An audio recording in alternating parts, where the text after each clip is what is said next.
motivate people. How are you getting the youths involved? So I think the constant language, especially when I was a few years younger. Or do you see youths getting involved? We do see an uptick in youth participation, and it's great. But we have to sort of, as the adults in the room, as sort of the older folk in the room, we have to change the language. We have to stop saying that young people are the future.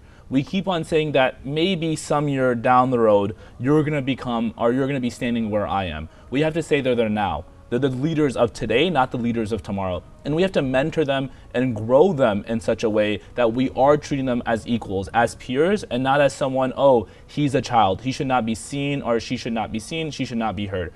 Everyone's voice, especially in America, that there's a fundamental cultural change when we come from these immigrant communities of, you know, I'm the parent, I know best, you need to follow what I'm saying, or you need to follow what uncle is saying or what auntie is saying.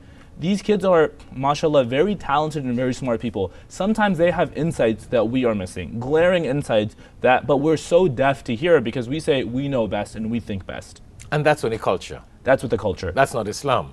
Not at all. Because the Prophet, peace be upon him, used to empower youths.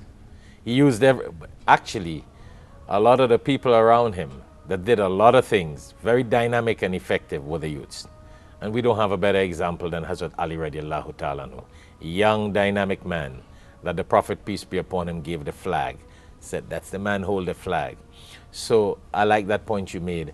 We don't wait to tell them that tomorrow you are the leaders of tomorrow. You need to give them responsibilities from now. And I think that's something that our East and Far East Muslims with that sort of mentality, those with that mentality, need to correct that and understand it's not religion, it's culture.